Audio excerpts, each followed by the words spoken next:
Welcome to the Reinventing the Tattoo community. This is World Tattoo Events hosting the History of Tattoo Conventions, an amazing series where Alex Van Dutch is interviewing legendary tattoo convention promoters. So we get to learn about the history of the shows and a little bit about what's coming up. And in this time right now where there's very few, if no, tattoo conventions really, because of COVID, it's even more important for us to talk about conventions, how much we love them, and get ready to get back to them later in the year. So we are streaming from the Reinventing the Tattoo community. Like I said, you could find us at community.reinventingthetattoo.com or at either of the major app stores. If you download the app, then you could always stay in touch with all of the live events. We're beaming out about 3 to 7 times a week now with amazing, inspirational tattoo content. And I will check real quick to make sure that this is working on the spots. Well, it looks like it is. So I'm going to take us on a little tour through the upcoming schedule. Let me share my screen here. And this is the Reinventing the Tattoo community. And the first link here is events, which has our upcoming schedule. And the World Tattoo events, this happens once a month on Wednesdays at 10 o'clock normally, but it may shift around because the time zones get pretty crazy when we're working with all sorts of different countries here. Once a month on Wednesdays, we have live at the Castro with Haley Adams is hosting. Tonight is with Brittany Abad. Oops, sorry, my pronunciation's horrible.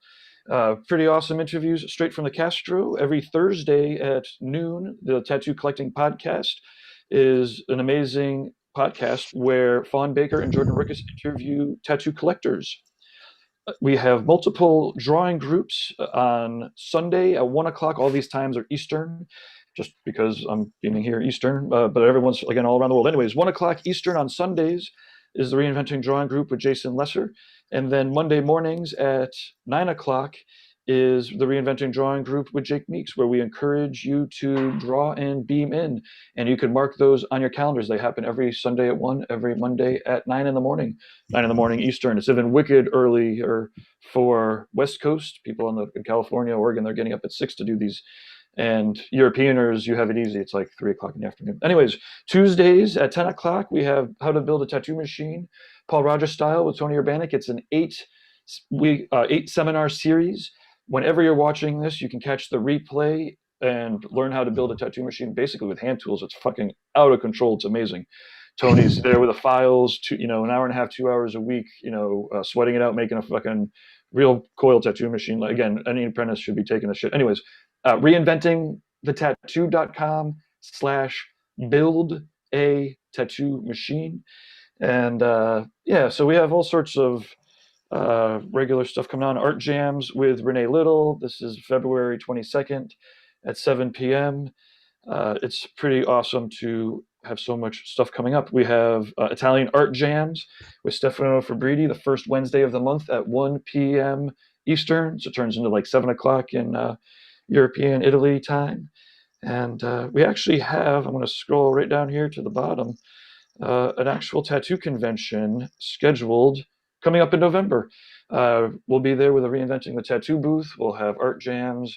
We had 3 awesome seminars lined up. I don't want to spill the beans until we have them confirmed, but vaccines and quarantines pending, we will be at the Brussels show. You can catch all of these replays at the library here, videos, and you'll see we have the Reinventing the Tattoo podcast, which has all of the previous interviews, primarily with Guy, but we also have discussion panels, etc. The Tattoo Collecting podcast, Reinventing Drawing Groups. We have paint jams every other Sunday night. Let's talk tattoo with Martha Scarbo from Needle Jig. All of the previous tattoo histories, drunk critiques, live in the Castros. Just, there's too much to talk about here. This is not an ad. Actually, it's actually not an ad for Reinventing the Tattoo, believe it or not. The subscription here is the Canon. That actually will be part of our spot. Well, let me catch our featured member is Shemak Tattoo. And actually, while this is going out, if you could let us know where you're beaming in from and if this is working for you in the chat rooms, that would be great news to know.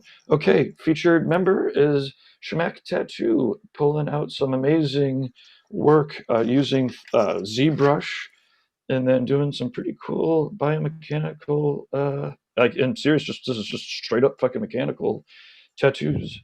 So if you were down with this kind of style work, you could definitely catch up with him in the reinvented community. He's even doing some collabs in the collab lab. Okay, I'll just throw off one more feature before we hit our sponsors. Right here in our collab lab, we have our collab group where people are posting up their work. Some of these are finished, some of these are in progress, but if you are looking for a collaboration partner, check it out. So, our primary sponsor for this show is Inkjet Stencils, and you could check out their virtual booth inside of our community. They've got a whole group, so you could upload stencil porn, examples, and demos with videos of Andre Malcolm printing out full-on back piece tattoos, like in one shot on a major printer. And if you want to figure out what this is about, you can send them up to 5 images and get free inkjet stencils sent to you. So if you, like I said, if you're interested, we have a digital editing for inkjet stencils webinar here that you could check out, and then send them your stuff so that they'll send you stencils. So thank you very much for listening to me. I'm going to turn it loose on Alex. Okay, I think I got everything. Do I have everything? Oh, worldtattooevents.com.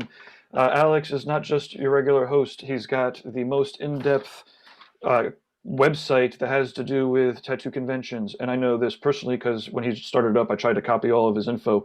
There was no way I could keep up. After a day, I was like, fuck it, I'm just going to go to his website and then send people there. So, worldtattooevents.com, most comprehensive tattoo convention website that exists. Right now, he's feverishly updating it because it's convention craziness. Okay, Alex, take it away. Gabe, thanks a lot for the introduction, and thank you for the whole reinventing the tattoo.com platform for the opportunity of being us again here today. This is the 4th edition of the History of Tattoo Conventions. We had the interviews previously with Dirk Morrison for the Hell City Tattoo Festival, came from the Brussels Tattoo Convention, and with Marco Leoni from the Bologna Tattoo Convention in Italy. Now, today we got on board Bijay Shrestha from the Nepal Tattoo Convention. Welcome on board, Bijay. And what I would like to say is that I'm very excited to have him here today because, you know, like a tattoo convention in Nepal or in Kathmandu, to be specific, it's not your everyday destination. I think it's a very, very special, unique place. So yeah, once again, welcome on board today, Bijay. And yeah, first of all, I would like to ask you, how are you doing? Yeah, namaste, Alex. First, thank you for having me and sharing and having a chat with you and Gabe. And this is really wonderful that what you have started, what you guys are doing, like to keep us all still alive and together, though we are, you know, not being physically together, but just to have the spirit of tattoo convention and this artist world, tattoo world together is really special. And that's what we need, you know, to have that fire burning. And thank you for that. You're most welcome. And how am I doing? Well, you know, it's like everybody else, man. Yeah, just getting really tired of it, but being patient, washing my hands, keeping the distance. Yeah, you know, waiting for this shit to get over. Waiting, we can yeah, all, to go back to our normal life. But so yes. These days you're in Oslo, right? This is where you live. Yep. Yeah, I'm in Oslo, Norway. Yeah. How's the situation back there in Norway? No, we have been like the numbers are pretty like stable here. We didn't have that bad of an effect here because I think the country took really strong precautions right when it started. Like from the first phase, everything was locked down, and it's been very strict, and people are very aware of it. So like the second wave, when we just found the second mutants, again the country just locked down itself for 3 weeks, and now the numbers they know where it is. So the government is very, very active, let's say, and then even the citizens, people are aware of the thing. So it's not bad as like any like other places, other countries. But But it is. I is it mean, the shops. Yeah. is Sorry. it under control so far, It is. more It or is under less? control. It is And the under shops are control. open, But by like the way.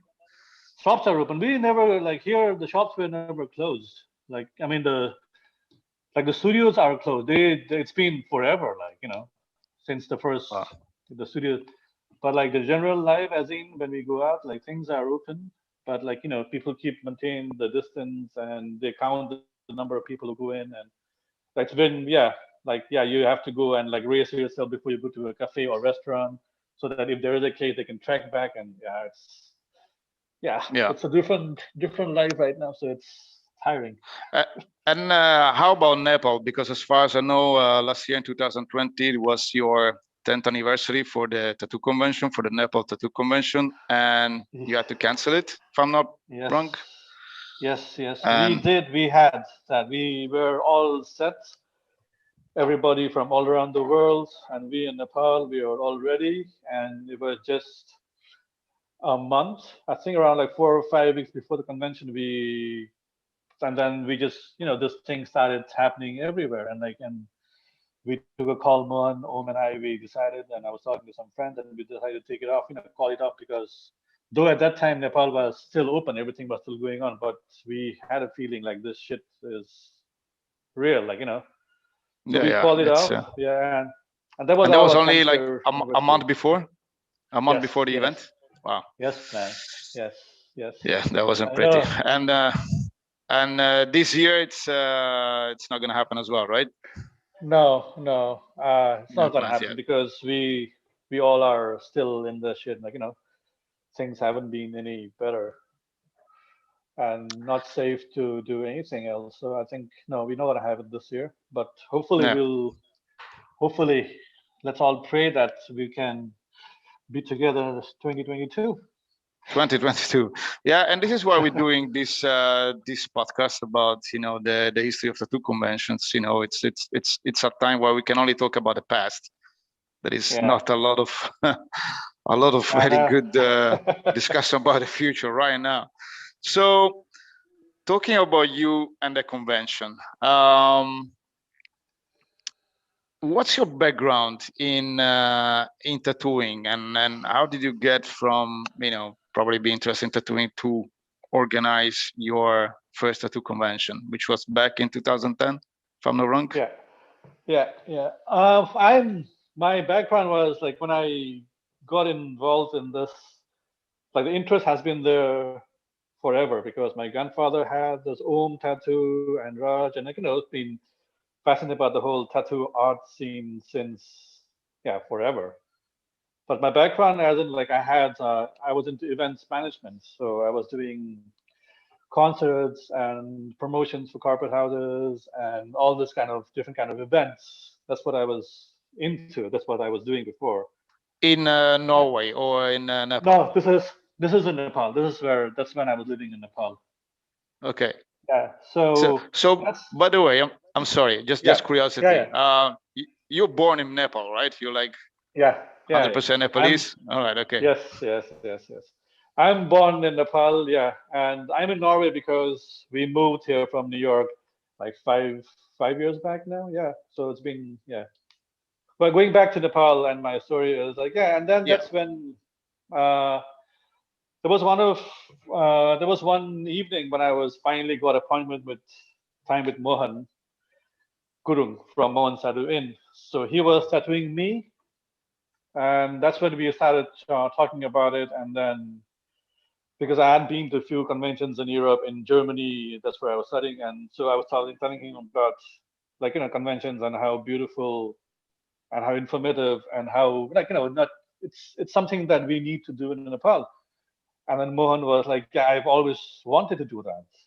And at that point, you didn't have any tattoo conventions in Nepal, No, we like at didn't all. have nothing. I mean, if not no tattoo gathering, no there was no tattoo community. Though we knew each other tattoo artists in very small form, but Hmm. there was no such exchange about like sharing ideas, or like there was nothing done before that. So it was So as I was getting tattoos, I was talking with Mohan, and after that, then Mohan was like, yeah, if he's like, no, he has traveled and he did conventions around the world. So he was like, yeah, I really wanted to do something like that in Nepal.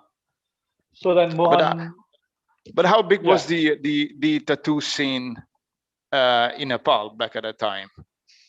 back then, like it wasn't as big as it is now, though compared to the other world, like we will still be small. But then I think it was very concentrated in Kathmandu, and that too around like the tourist spot, like Thamel, Basundapur, and maybe a few other studios around the country.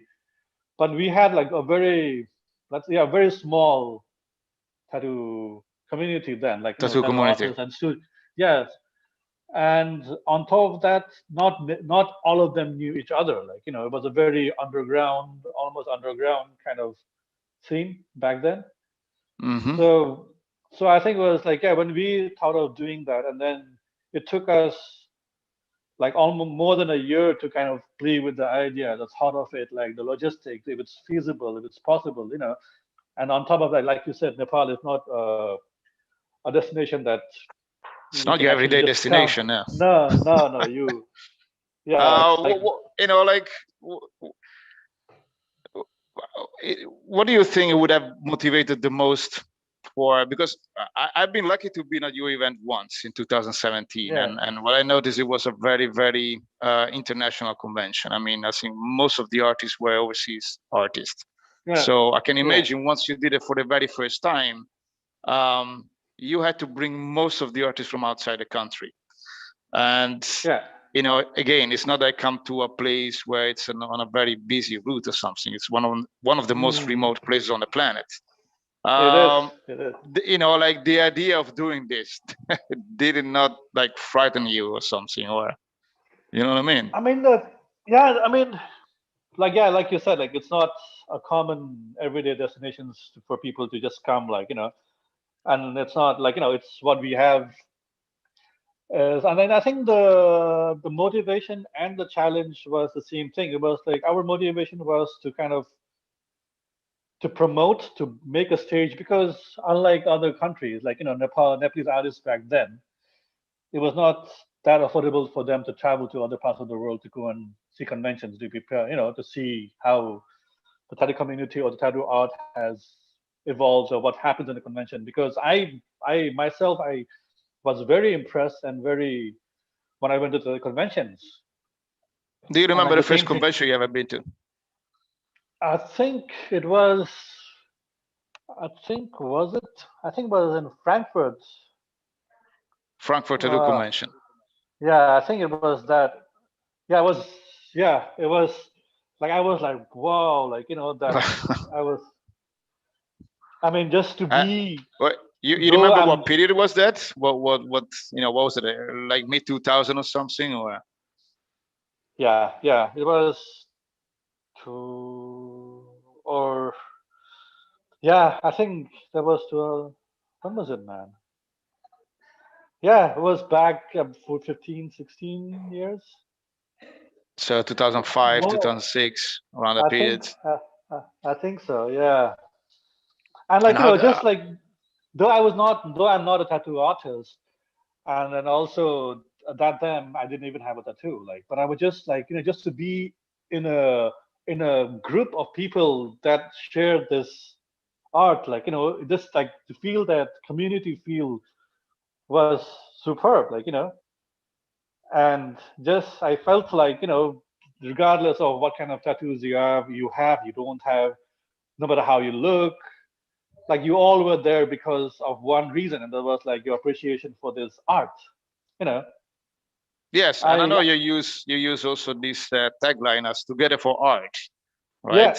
yeah yeah What do you mean with that? What is your main goal with that motto, which I see like you use pretty much everywhere, if I'm not wrong?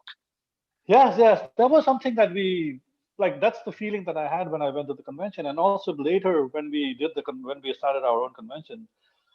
And the reason we did was to kind of have a platform for our local Nepali artists to learn, to bring artists to come and share, learn, get inspired. Like it was not only one way, but like both ways.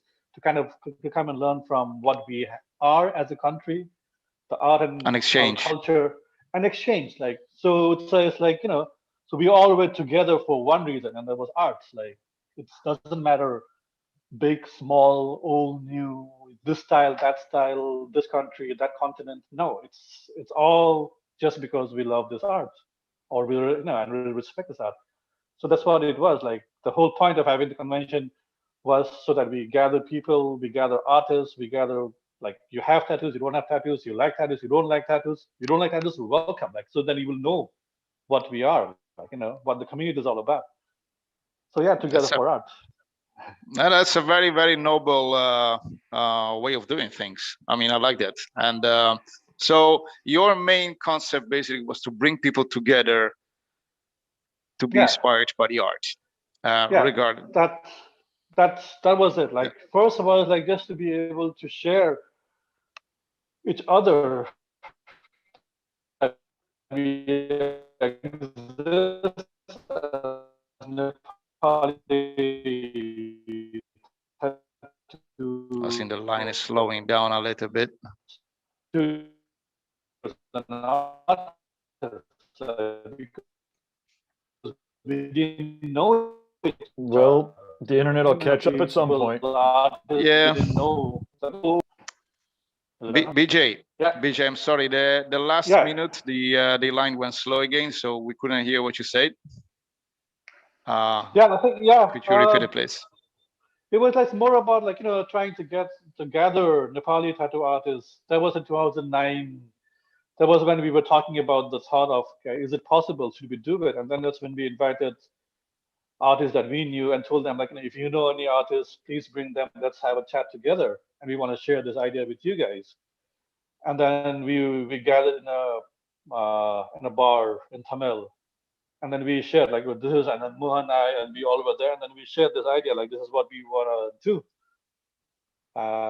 So what do you guys think? Like this what? Yeah. So like when you got started, you were not a tattoo artist. So I can imagine you maybe knew some local tattoo artists in Nepal.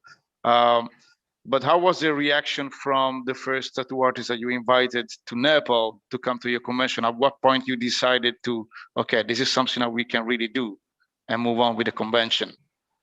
You know what I mean? Because I think that that one was like because Mohan Gurung, my partner, and like he has done conventions, he has traveled, he has worked in studios abroad, and so that part was that artist part was his department.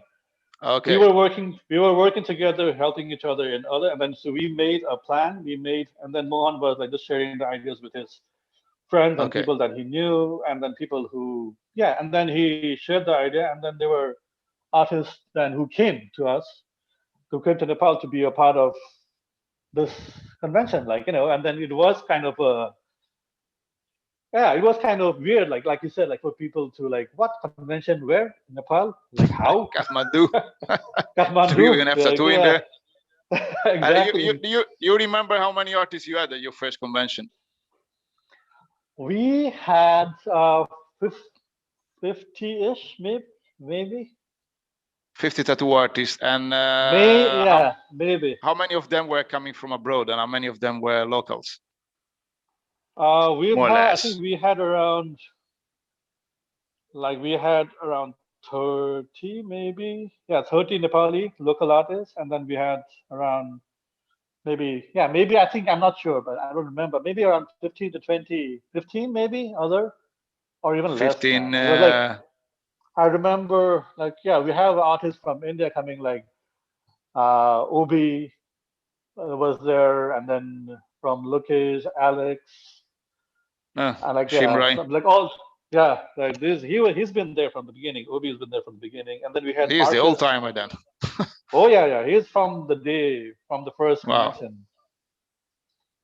Yeah. And that's like. Yeah, you're thinking back. I mean, I'll give you some time to think. Yeah, and then we had Marcus from Smile and Demon. Yeah, he was there. A beautiful guy, beautiful soul, like amazing tattoo artist. And to see him, I think to see him live for everybody was like then they kind of got the idea of what we were trying to tell them, like to be able to see this kind of artists in person, to see their work, to see them tattoo, to see their paint. Art is just going to elevate your own skills in a different level, because what we were trying to tell them is something that, artists in Nepal, they didn't, not all of them had that experience of it, so they didn't know what we were talking about, like, to see Yeah. them, to read about them in magazines and to see them in person is like a total different feeling, like, I and can to be imagine. able to, yeah, and then to be able to, like, to see them, to talk to them, and then ask them questions, like, like that's what we wanted to show, that's what we wanted to share. And when that happened, everybody, all the art, like Nepali tattoo artists, were like, fuck, this is good, this is really, really helpful, So the reaction from the public, like in Nepal, was it good? I mean, did you have like a lot of good response of visitors on your really first edition from the Nepalese community? We had, because, like, Nepal, we are like, we are an open in many ways society. And also when we came to this kind of, when we did the convention, like, though we had a lot of obstacles when we went to talk to sponsors, when we talked to media, and everyone was like, oh, you are promoting tattoo, it's like, it's junky, it's gangster, it's unhealthy, it's not Nepali, blah blah blah, all those things. But then So in Nepal, it does still have a stigma a little bit tattooing back then. back then we did struggle through all that. But then again, we also had like a lot of people who were like, yeah, this is cool, like, this is good stuff, like. And then also we plan to, our one of the strategies was to work together very close with media, to work together with Nepal Tourism Board, that promotes, so kind of bring all those key players in our gang, like, to be able to loop them in, so that we have good articles from the media, media people there, and tourism board, and then also Ministry of Tourism in Nepal. So we went and gave a presentation to them, told them what we want to do, why we're doing it. And it's not something that we're not bringing a Western thing back home. It's something that we have. It's our own tradition. We have tattoos in our own culture, like in a society since ever. You wanted to show what you guys had to show to the rest of the world. Is that what you mean in Exactly. terms of art?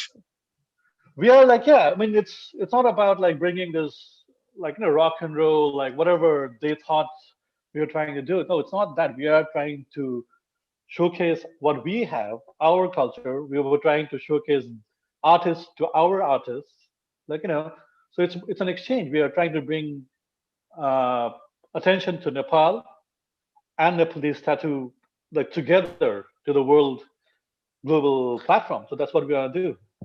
So what do you think, like your tattoo convention in particular, it probably did then a huge contribution to the local tattoo community to be known to the rest of the world?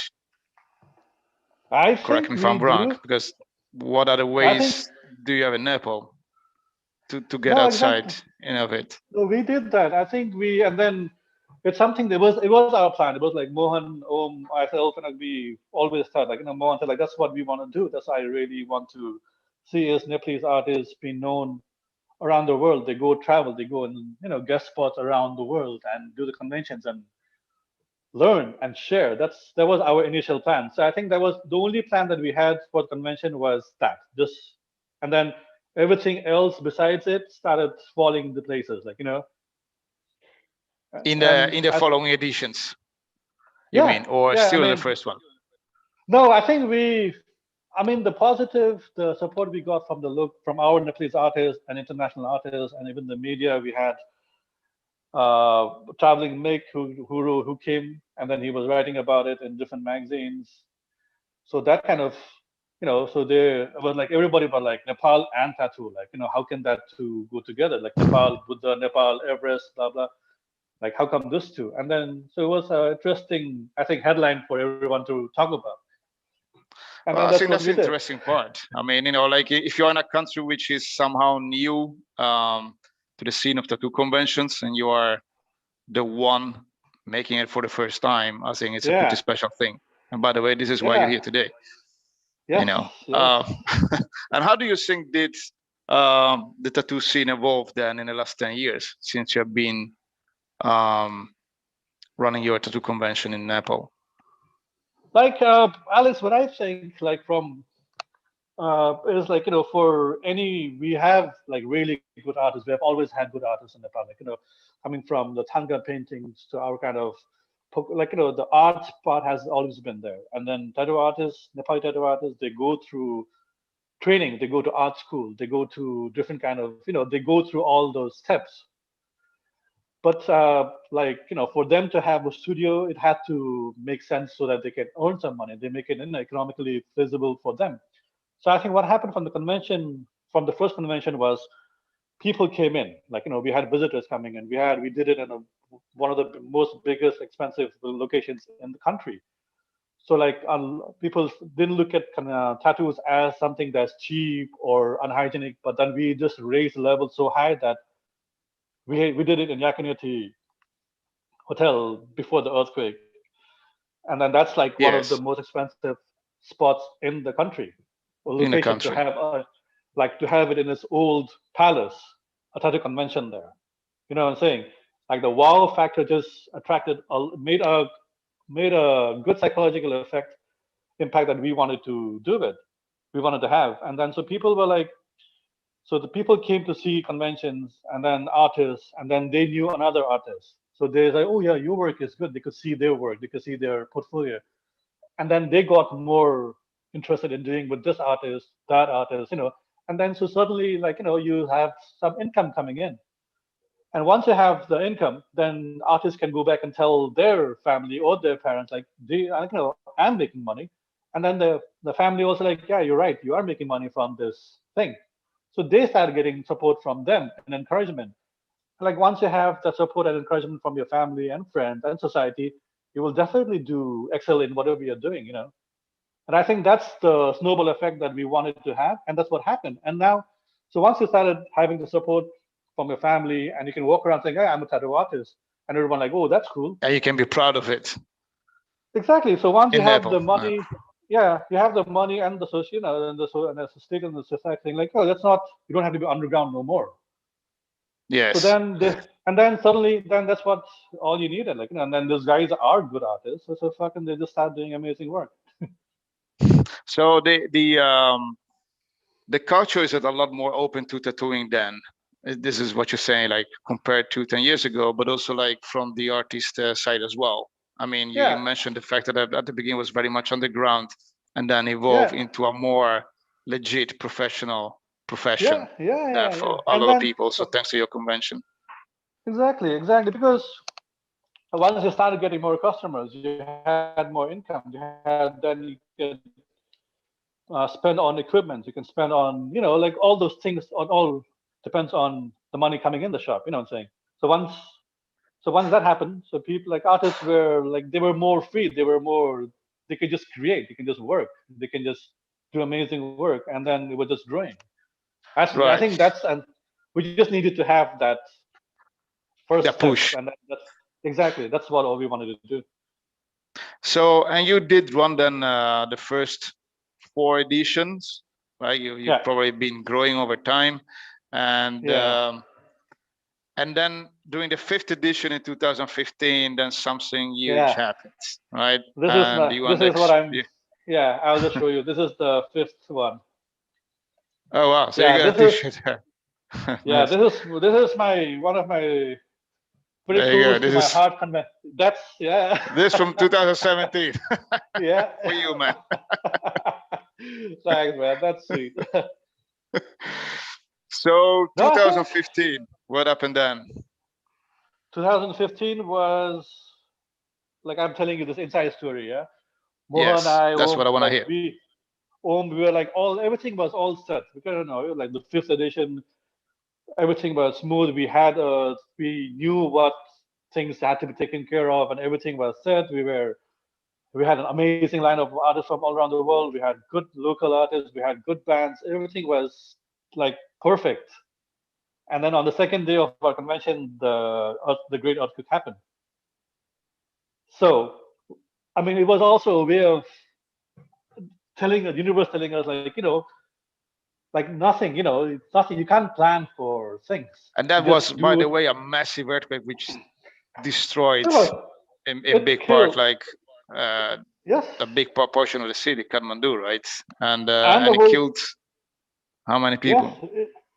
it was it was the biggest that we have had. Like it was like seven. Was it 7.9 Richter Which scale? is It's devastating. huge. It's It huge, yeah. destroyed. It destroyed the city. It destroyed the country. Like, and then luckily, thank God, like we didn't have any such like any major. We didn't have nobody was hurt in the convention. Though people You like didn't have I any think couple of casual, because no, this I think happened during the convention, while the convention was going, when people were literally and tattooing. yes, we this happened around close to 11, I think, or close to noon. And then lucky, I mean, we were blessed because we opened the doors. People, artists were setting up the shop, studios like those, the stands and The the boots. booths. But we still hadn't opened the gate for public. So Okay, so there was no public we were, yet. no, because we don't open like we want that's the way we do it. We want artists to come in, everything, everybody set up, relax, have a cup of tea, have a smoke, and then we open the gates for public later.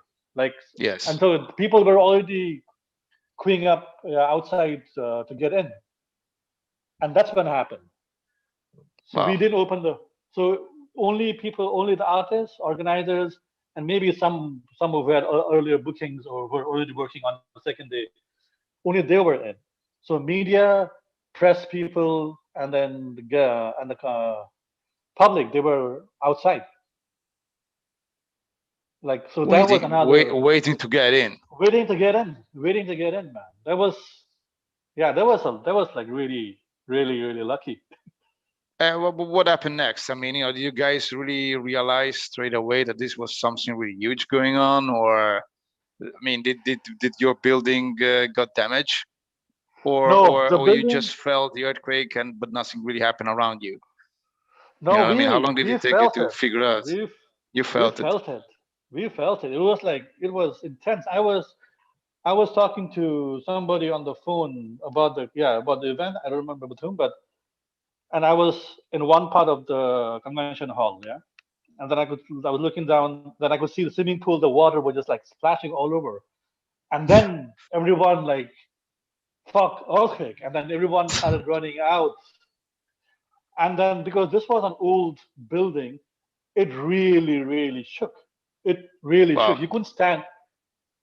Yeah, we were like trailing everyone to be under the beam. And so it shook and like everybody just realized and it didn't stop. I was like, for fuck's sake, How long is this going? I mean, it felt like it went for fucking ever.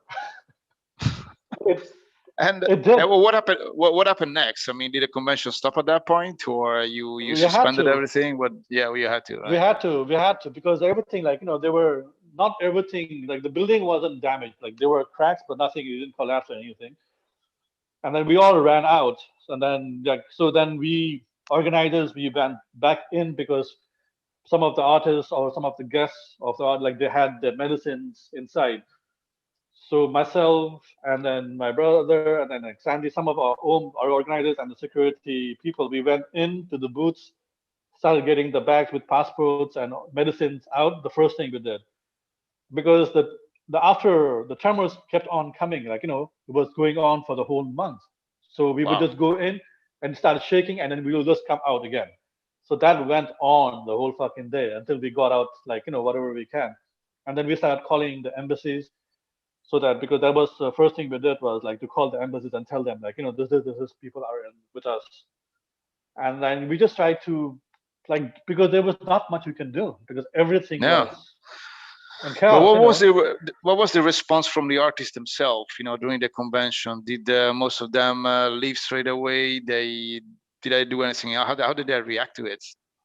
I mean, they all were in shock, like we all were, and then for them it must be like, definitely was difficult because they were not, they were in a foreign land, in a foreign country, in this kind of shittiest And situation then a ever major because earthquake happens. Yeah. Yeah. exactly the earthquake, the airports was closed, and there was and you couldn't be indoors, like, because So people couldn't leave as well then if the airport was closed after the convention.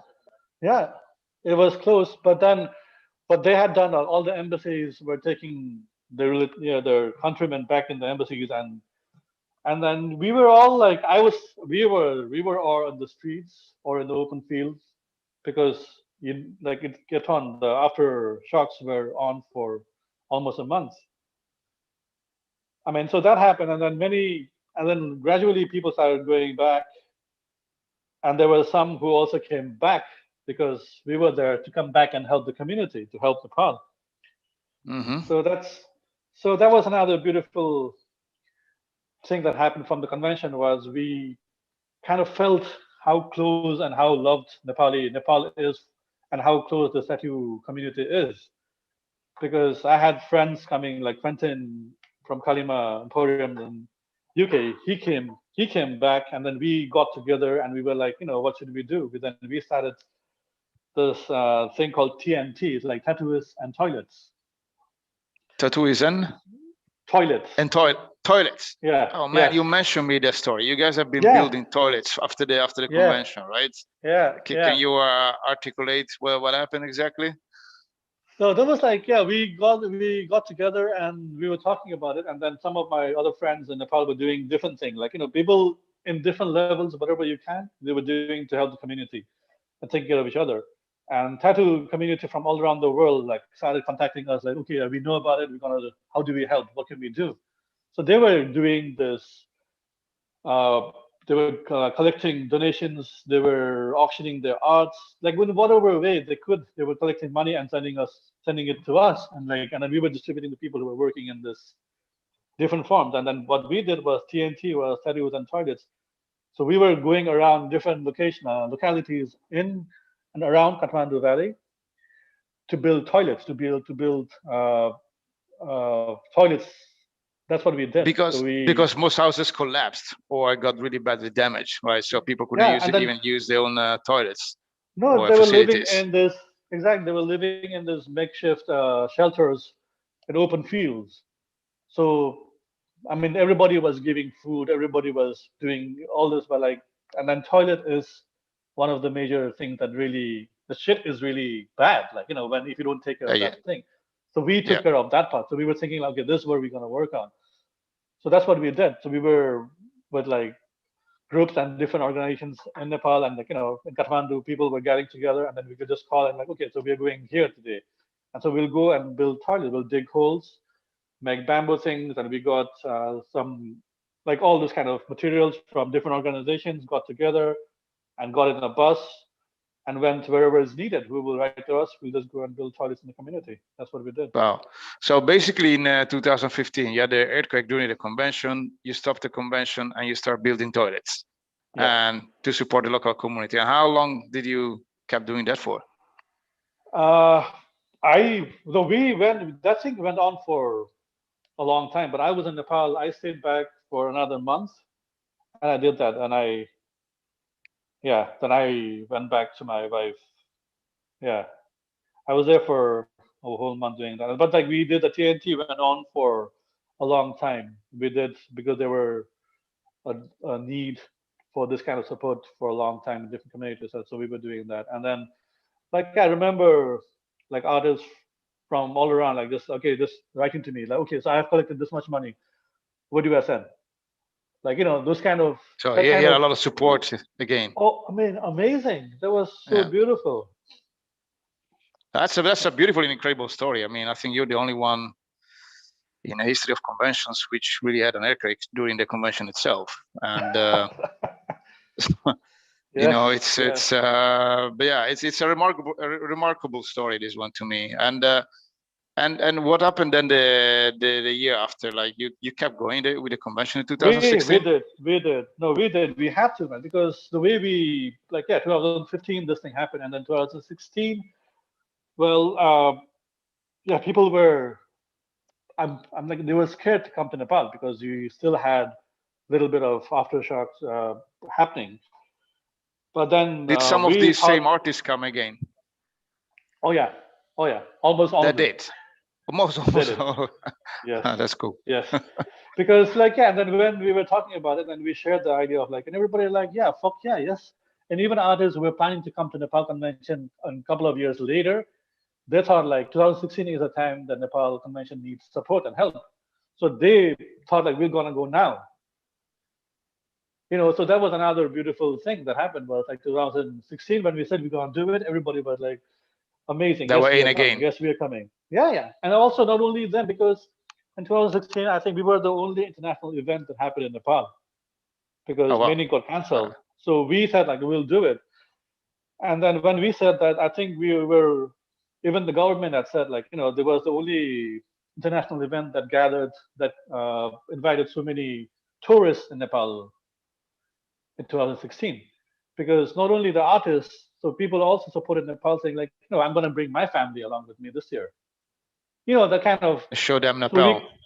yeah, because the Nepal needs the support now, and then Nepal convention needs our support and encouragement, and we're going to do it this year. And that was another beautiful thing that happened in 2016. Nice. No, that's very cool from the side of the artists themselves that they kept coming back after a situation like this. Yeah, A lot of yeah, people would have yeah. maybe be afraid, well, I'm not going again, but they kept coming back. Beautiful Oh story. yeah, oh yeah, yeah. Amazing, And amazing. I mean, and like I told them, like, I won't, like, there won't be any hard feeling if you don't come. I totally understand, like, but I will go because that's my home, and then also like, shit can happen anywhere, man.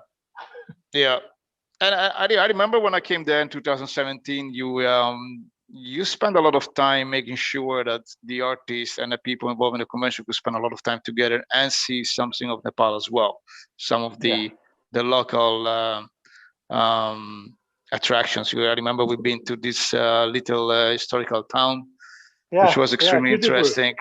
Yeah, that was probably like part of the experience. And my idea was that most artists would stay there, not just for the 3 days of the convention, but for I don't know, a week, 2 weeks, a month, whatever that is. And in your eyes, what's the main motivation for international artists to come to your convention?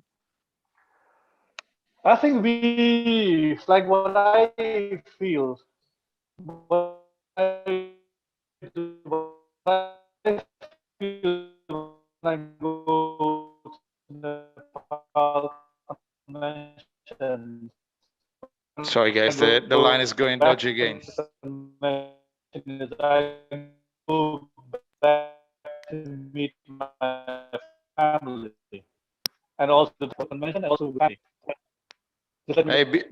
Hey, Bijay, sorry, the last 30 seconds after my question, the line went slow again. Do you mind to repeat? I'm sorry. Sure, man. Sure. No, I think like, like what I feel when I go to Nepal for the convention, it's like I go for Nepal convention, and also I go to back meet my family. When I say my family, it's my family and also my tattoo family. So I think the same feeling that all the other artists also have. Like they want to come back to be a part of Nepal convention, to come and see Nepal, and also to meet friends that you meet in Nepal in that year. Yeah. Like many artists like from all around the world. Like, oh yeah, okay, that week is Nepal, so we're gonna meet international tattoo family meeting up in Nepal. Yeah, which is like one of the coolest places on earth. That's like I think that's and also the whole point about like to showcase Nepal and Nepalese art and architecture and culture is another attraction that we can offer to artists when they come for traveling all that far to Nepal, like and so that's also another point is to kind of promote those local spots and spaces and whatever Nepal has to offer to the world. So we're gonna mix those two together. Yes. And that's what we have been doing. And I think people and artists like appreciate the point that you notice it. That's what we wanted to do. And then I think it's working because you notice it too. Like, yeah. I was quite impressed by that, honestly. This is one of the things that I was the most, which I like the most. It was the whole experience and this very, very, very close connection that you could get with everyone involved in your convention, because you really had a lot of time to spend together in very, very special, unique places. I mean, that played a very big role to me, Yeah. I wish we could do more of that like every day, but like it's not possible. But a little bit we could, yeah. One thing, it just again, like just curiosity, but you know, like you organize this convention basically while you're living in Oslo, right? But Yeah. what's the hardest part for you to organize a convention in Nepal? I mean, again, like because of the logistic, because how remote the place is, you know, what would you say is the most difficult part or challenging part to organize a convention in Nepal? I mean, you live in Asia, so you know what is difficult to do in Asia, right? Well, yeah. Well, I live in Vietnam. You know, like Vietnam, it's you know, some things are very difficult to get, but some others are a lot easier to me than where I come from. Yeah, You know, so exactly the same in Nepal also. I think, I mean, also for us as the organizing team, we go through the points the same way we did for the first year. You know, we're just adding to what we did last year and trying to improve on what our flaws were of last year and try to make it smoother, better. But again, man, like, you know, it's never been something like, oh yeah, like, you know, it's easy right this year. No, it never happens. It's like the same it's the same drill. struggle every time.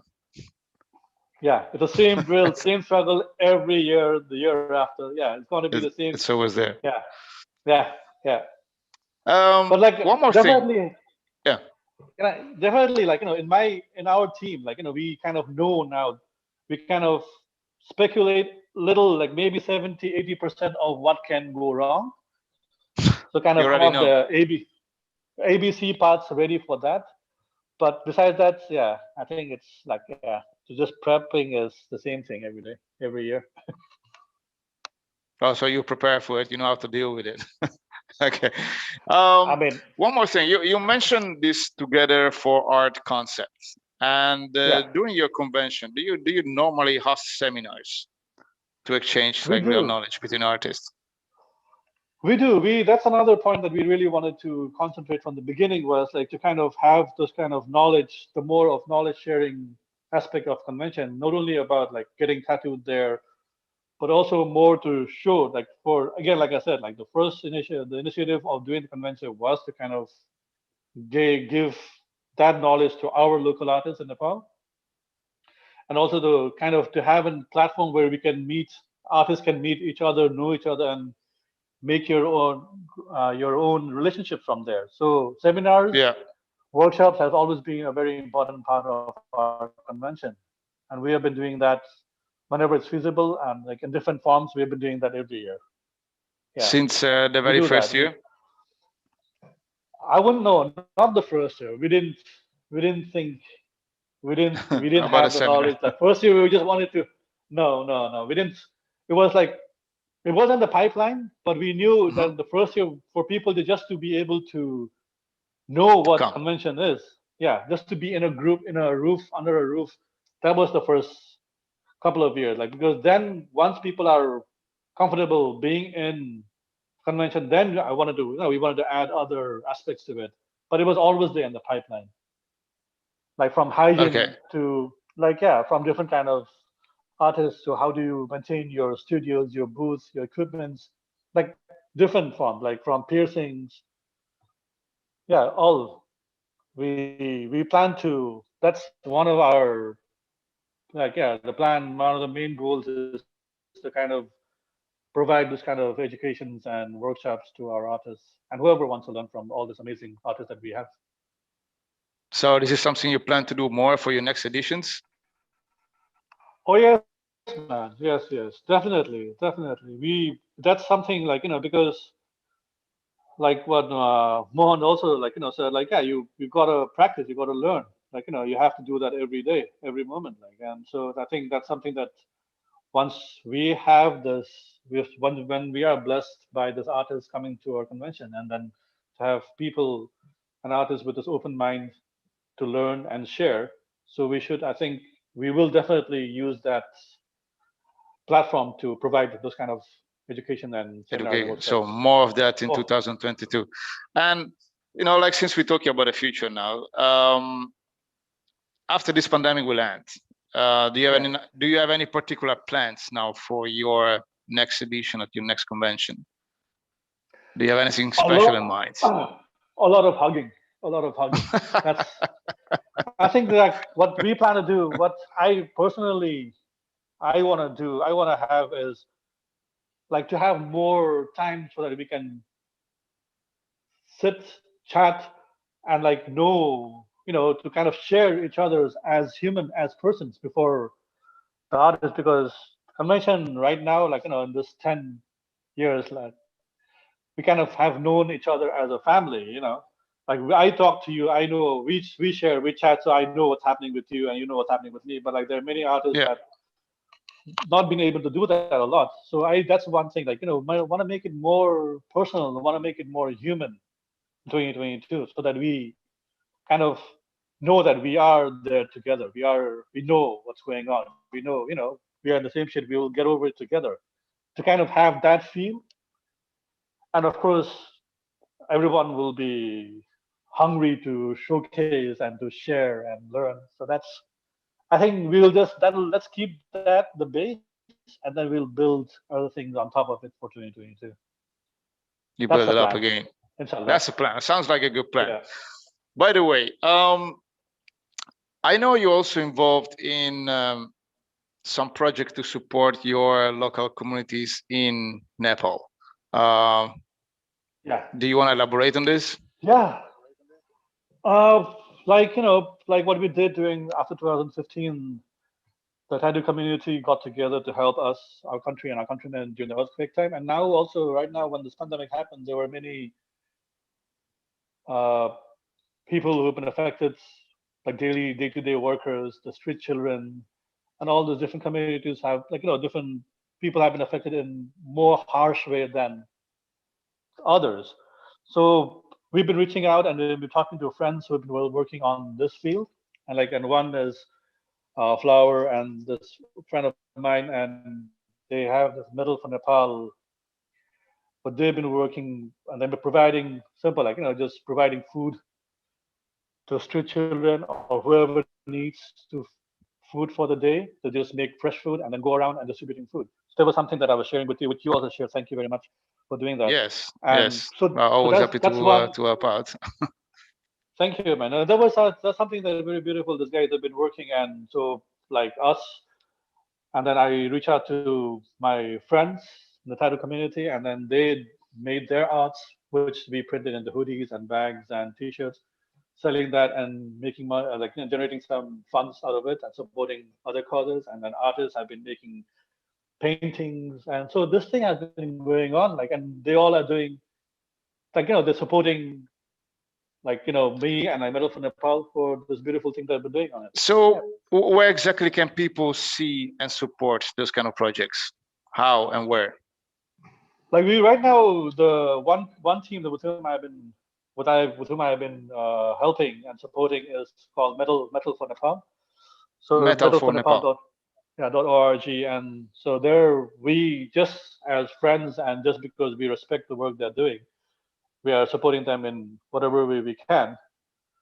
And there are those submissive communities in Nepal that have been working. Yeah, These guys? Oh, there you go. There you yeah, go. Gabe has it. Yeah, they've been. So here you have it, guys. Yeah, that's you see. So a lot of these prints then they are made by tattoo artists, basically. That you then selling to support the local communities. Yeah, they are been done by tattoo artists and some other graphic artists, and that has been doing that. So that's something beautiful they are doing, and then like in whatever way I can, I just help and support. That's a nice project to share as much as possible. I mean, I've been to Nepal, and yeah, it is indeed. There is still. You see a lot of people which still have a very, very difficult living situation, so to see. I mean, when I was there in 2017, I still see a lot of houses that were still very badly damaged. A lot of people, I don't think they had any proper housing. No. And then poverty is still an issue. Of course, huge. Yeah. So yeah, I think they deserve all the possible supports that we can, Yeah. there have been like Nepalese photo artists and Nepalese artists. They've been they got together to kind of help Metal for Nepal on their project. So that's something very beautiful they're doing. And then like in whatever way I can, I'm like supporting them from the beginning. And like Nice. yeah. Thanks for sharing this out, man, Alex. Appreciate it. Well, no, I mean, again, this is because it's something which I've seen with my own eyes, and I know how big could be a positive impact from the tattoo community to help situations like this. Which, by the way, again, this has been devastating for the country. And Yeah. and I was very happy to hear that a lot of people came back then in 2016 and 17. I keep supporting the convention and the local community. And eventually this will keep going. Yeah, I mean, we have to, right? We have to. We will. That's what we are, like, I mean, shit happens, but like we'll fight it out, man, together. Yes, you can only move forward, Exactly. Like, whatever happens. Exactly like what you guys are doing with this show, like with this thing, like talking about this memories and then trying to keep the community alive and the spirit alive. That's something that's beautiful. And I mean, we have to do We whatever try our we best. Exactly. But I mean, I think we all have like a really deep passion for what we're doing, and I think this is the main drive at the end of the day. At least in my case, but I think it's the same for Gabe and for you. I mean, in my case, it's obviously not even money or something like that. It's just because I really like this word. And so you do really help and support conventions and artists because like I've followed your website and you from the beginning, and you have always supported and encouraged me personally and the convention. Thank you for doing that. And you're welcome, man. But again, like it's a reality and a word which I love, so I don't see why I would not support it. And at the end of the day, like every single bit probably counts in helping somebody, And but I think the thing is mutual as well, And this is one of the beautiful thing of this community. It's always a two-way things, by the way. So it is. Well, what's your next project besides like organizing the convention for next year? Are you busy with anything in particular these days? Like there were a lot of things that was planned for before the pandemic. All those things got canceled, postponed, and like when you see a little ray of hope, but then some other shit happens, and like in here in Norway, especially things there, like it's very strict. So one new case, they close down, and then because I'm also involved in restaurant and that part of the industry, hospitality. So like two things that I work two business that you do, and and the boat difficult this time. Yeah, it is what it is, man. But like like we just keep on planning and see what happens. Like I mean, hopefully this shit will be over soon. Well, it has to. Otherwise we just share our sorrows and say like it'll be all right. You do that, I'll do that. At some point. So, Bijay, I think we can pretty much wrap it up here. Is there anything else you would like to say to all our viewers around the world? I think, like I said, man, like like you said, like we have to keep the spirits high. We will. I mean, we will overcome the shit, hopefully, yeah. But like until then, just be careful. I'd say like the only thing that we can do is be aware of like this shit is real and it's difficult for everybody. But then together we will get over it. And then like the tattoo with an artist, like I know like I've been talking to a few of my friends like the last week, and when I said like hopefully I don't think it would happen this year, and they all were like, most of them were like, fuck, this really sucks, like we're looking forward to come to Nepal and share and talk and chat and find some energy back, and then no again. I understand, like but it'll be over. And like thank you for the love and support that everybody has been bestowing us for Nepal Convention in Nepal. And we will see each other soon. I hope so. Yeah, I'm sure man. if you do Yeah, it next year, and that's another place where I like to come back anyhow. So I hope it'll oh, be that'll next year. be, yeah, man. We should. Yeah, and I'll like, make sure. yeah. Until then, we just have to wash our hand, wear the mask, keep the distance, and stay Wait and peaceful. overcome this pandemic, and then we'll get back to life. We will. Thank you so much, Bijay. Pleasure, man. So Thank you. Awesome. So before we close out, Alex, do you want to make yes, sure you give a good plug looking for the history of pre-internet tattoo conventions? yes. Thank you, Gabe, for reminding me this.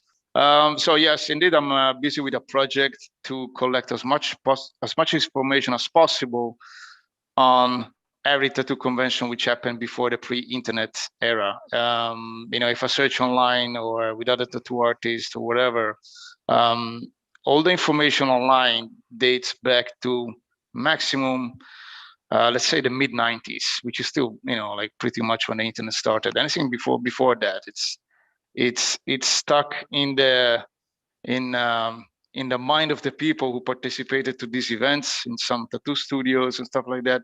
And what I'm trying to collect is all this information about conventions, who organized those conventions, posters, any kind of interesting historical material.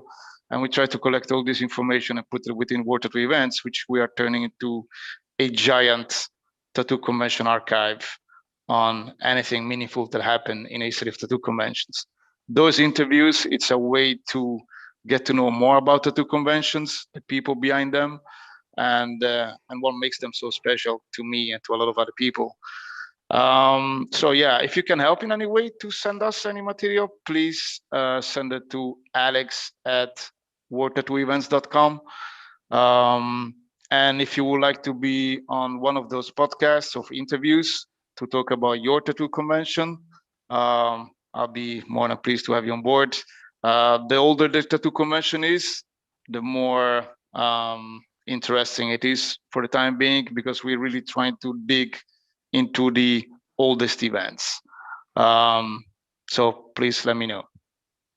And yeah, this is it for the moment. Great. Awesome. Beautiful. Well, thanks again for everyone. This has been a ton of fun listening and hearing about all of the histories of tattoo conventions. It is going to be unbelievable when we're all able to get together again. And if you are interested in going to tattoo conventions in the future anywhere in the world, it's worldtattooevents.com. And I'm sure they've got social media everywhere. We're often on the Facebook. And Yes. all of the convention promoters in the world go there first to tell them when they're going to have their show, and then when they're closing the show, and when they're going to have the show, and then when they're going to close the show. Point being is everyone goes to Alex first. So thanks again, everyone. And we will catch up in the near future. Like tonight, we have Live in the Castro and all these other shows. Anyways, we'll catch up in the app or in the emails or somewhere on the internet. So thank you, Gabe, and thank you, Bijay, very much. Again, let's hope to see you all each other next year. Thank you, Bijay. Namaste.